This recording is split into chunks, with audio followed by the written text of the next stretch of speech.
Wajumbe wa Baraza la Wawakilishi kupitia kamati ya ustawi wa jamii pamoja na kamati ya bajeti watasikia, lakini pia watachangia katika sehemu kubwa ya bajeti hii kuhakikisha bajeti yetu ya 2026-2027 inafanywa kazi, lakini itakapofika ile Juni usiwe tuwe kuna kona tunakamatana mashati, kwa sababu bajeti hii inaenda kumsaidia mama na mtoto, lakini kusaidia jamii ambayo mwisho wa siku tutapata jamii yenye watoto wenye afya, yenye vijana wenye afya na hatimaye yenye viongozi wenye afya.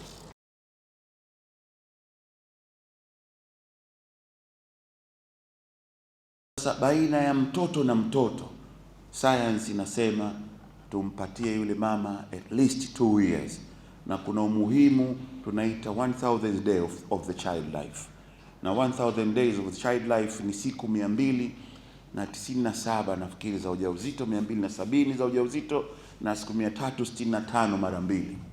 Na tukienda kwenye Qurani aya 233 ya Surah Al-Baqarah inaeleza hivyo to space between children. Kwa sababu gani?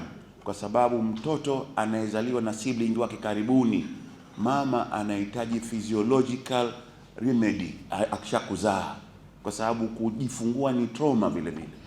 Kwa hivyo sasa tumechunguza kwamba watu wetu nyumbani, baadhi yao wanajifungua wanakwenda nyumbani kupata psychosocial support nzuri sana, lakini kwa bahati mbaya akirudi tu na yule mtoto wa miezi mitatu anabeba mimba nyingine.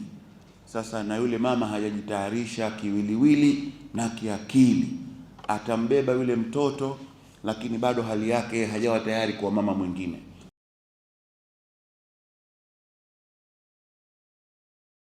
Tanzania imepata maendeleo makubwa katika kuboresha matokeo ya afya ya uzazi, wajawazito, watoto wachanga na vijana.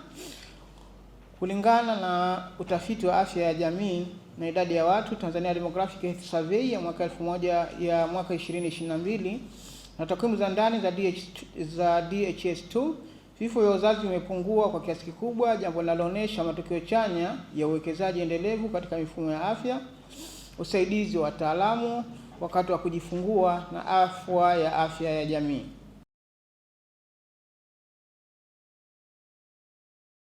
Wakati viwango vya kuzaliana vinapopungua kwa kasi ya kutosha, ule uwiano wa umri kati ya makundi ya wafanyakazi na wategemezi basi yanabadilika, na hayo mabadiliko tutayaona.